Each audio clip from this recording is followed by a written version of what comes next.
Nul ne sera soumis à la torture, ni à des peines ou traitements cruels, inhumains ou dégradants. Article 5 de la Déclaration universelle des droits de l'homme.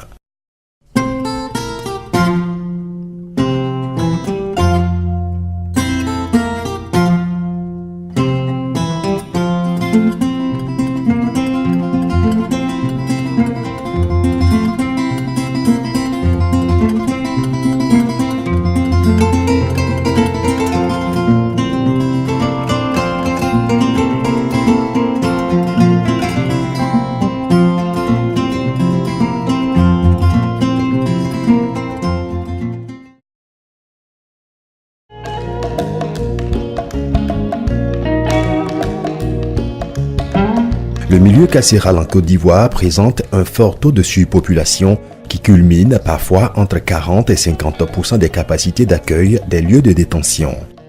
Et sur cette surpopulation carcérale, on s'est aperçu que 40% des détenus sont en attente de jugement. Ce constat est celui de l'ACAT Côte d'Ivoire, l'Action des chrétiens pour l'abolition de la torture. Cette ONG, sous la houlette de la Fédération internationale de l'Action des chrétiens pour l'abolition de la torture, conduit le programme de lutte contre la détention préventive abusive, légalement appelé en Côte d'Ivoire détention préventive injustifiée.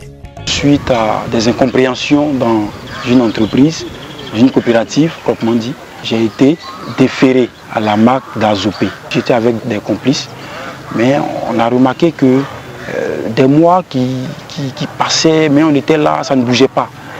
Les parents aussi, bon, ils n'arrivaient pas aussi à avoir accès peut-être à tout ce qu'il fallait toucher pour vraiment décanter la situation. Mais vraiment l'ONG ACAT est venu un jour, on leur a exposé notre problème, on leur a dit voilà le temps que ça avait mis. En ce moment, on avait déjà passé les 7 mois.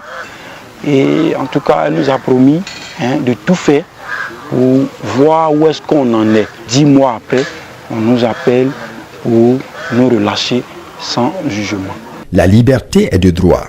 La détention préventive, une mesure exceptionnelle. Article 137 du Code de procédure pénale ivoirien. Mais en fait, que faut-il entendre par détention préventive et quelles sont les raisons de la détention préventive ?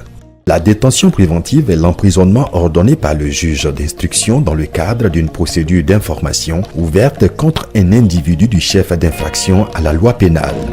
Elle intervient à un moment où les indices et les charges ne sont pas réunis, puisque la procédure peut s'achever par une décision de non-lieu rendue en faveur de l'inculpé. C'est en cela qu'elle constitue une entorse à la présomption d'innocence. L'atteinte à la liberté individuelle qu'elle entraîne est très grave parce qu'elle est parfois anormalement longue et peut occasionner des abus. Lors de ces visites régulières dans plusieurs prisons de Côte d'Ivoire, l'ACAT Côte d'Ivoire a pu constater qu'il existe un taux élevé de personnes en détention préventive. C'est une situation particulièrement difficile quand vous avez un individu qui est dans un établissement pénitentiaire et qui ne connaît pas le sort qui lui est réservé.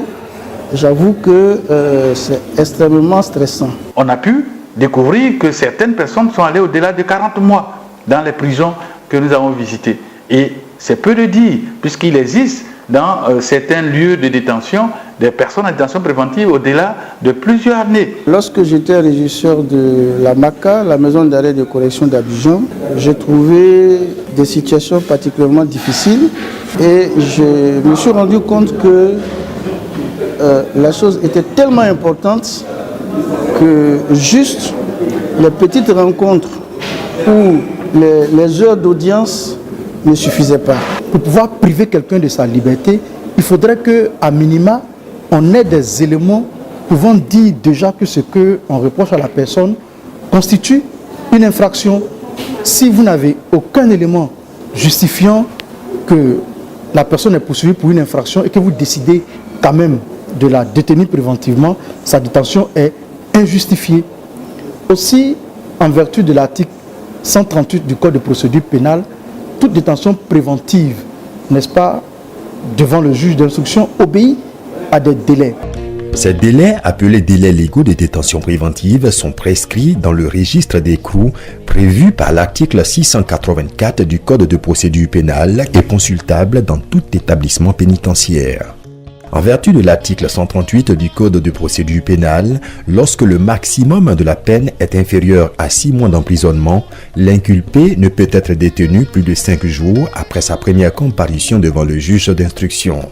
Dans tous les autres cas, en matière correctionnelle, l'inculpé ne peut être détenu préventivement plus de 6 mois et en matière criminelle, l'inculpé ne peut être détenu plus de 18 mois. Ce délai est renouvelable 4 mois par ordonnance motivée de prorogation du juge d'instruction. Sans l'ACAT, peut-être qu'on était encore en train de croupir à la marque d'Azopé, se battre pour faire sortir des gens. C'est un gros remerciement, je n'ai même pas les mots parce que c'est une joie d'avoir la liberté. L'Action des chrétiens pour l'abolition de la torture, en abrégé ACAT de Côte d'Ivoire, est une ONG chrétienne écuménique qui lutte contre la torture et les mauvais traitements. Elle lutte également contre les exécutions extrajudiciaires et aux disparitions forcées. L'ACAT Côte d'Ivoire est membre de la Fédération internationale de l'Action des chrétiens pour l'abolition de la torture, en abrégé FIACAT. Cette ONG internationale a un statut consultatif auprès des Nations Unies et un statut d'observateur auprès de la Commission africaine des droits de l'homme et des peuples, CADHP. Nous avons mis en place un projet de lutte contre la détention préventive abusive, dont j'ai la responsabilité actuellement, que nous avons développé notamment depuis 2014 au Bénin, en Côte d'Ivoire, que nous venons d'étendre en République démocratique du Congo et que nous souhaitons voir se développer sur l'ensemble des territoires où nous avons finalement une ACAT membre. La surpopulation carcérale étant en grande partie composée de détenus en attente de jugement, les actions des membres de l'ACAT ont pu impacter sur la réduction de cette surpopulation en accompagnant les détenus en attente de jugement. Nous visitons principalement 6 prisons et à l'aide d'une fiche, nous arrivons à déterminer si les détenus sont au-delà des délais légaux ou non. Sur cette base, l'ACAT a décidé de faire en sorte qu'on puisse accélérer les dossiers des personnes en détention préventive qui restent souvent trop longtemps en détention. Pour accompagner les autorités dans les engagements pris, le projet de lutte contre la détention préventive injustifiée en Côte d'Ivoire vient renforcer la collaboration entre la société civile, la chaîne pénale et les autorités judiciaires que sont les régisseurs, les greffiers, les juges d'instruction, les procureurs, les avocats qui tout au long du parcours judiciaire du détenu sont amenés à travailler ensemble pour répondre aux principes admis sur la scène internationale, à savoir la liberté est la règle et la détention l'exception. La détention préventive abusive est un problème assez récurrent qui repose sur plusieurs facteurs dont le respect des tests juridiques. La détention préventive est régie par des textes. Si on respecte les textes, on ne peut pas être dans un cas de détention préventive abusive.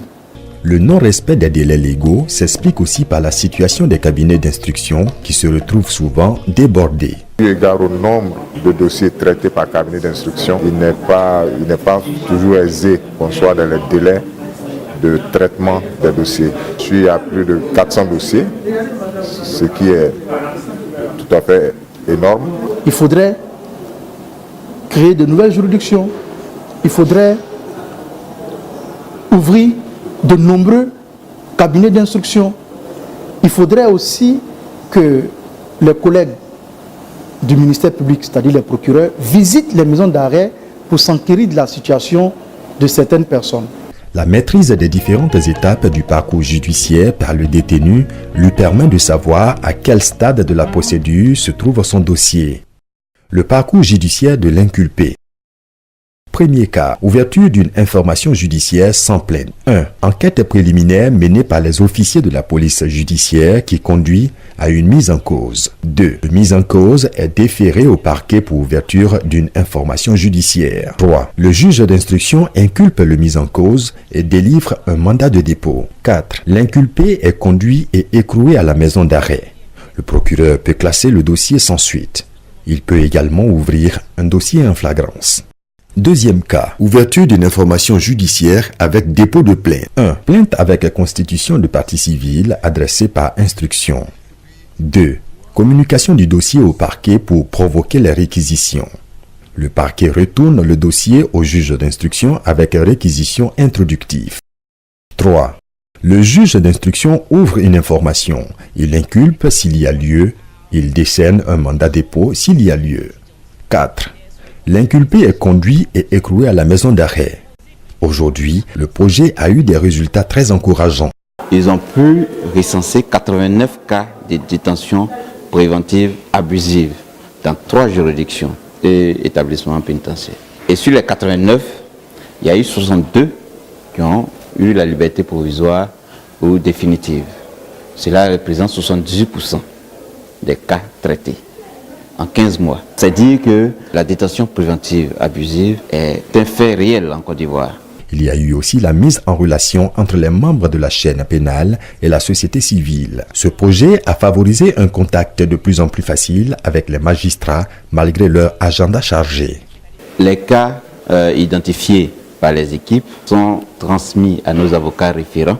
Une fois que ce travail de collecte des données a été fait par l'ONG sur le terrain, nous rencontrons l'administration pénitentiaire, principalement le régisseur des différentes prisons, les travailleurs sociaux et puis les détenus eux-mêmes. Après, nous rencontrons les juges, les magistrats, les juges d'instruction, les procureurs qui interviennent dans les différents dossiers.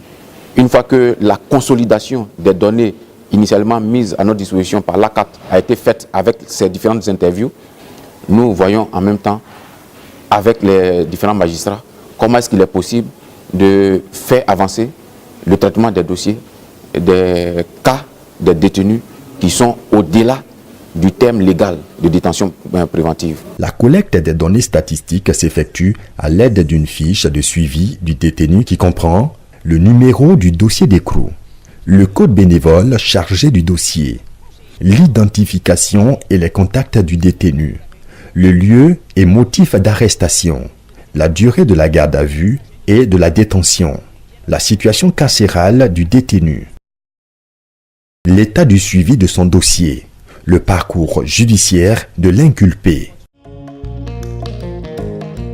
Le personnel judiciaire nous a toujours ouvert les portes, a toujours été ouvert à la discussion et pour cela nous continuons à les remercier et nous souhaitons une collaboration future toujours plus grande afin de pouvoir étendre notre projet sur l'ensemble du territoire et mieux collaborer encore avec nos autorités.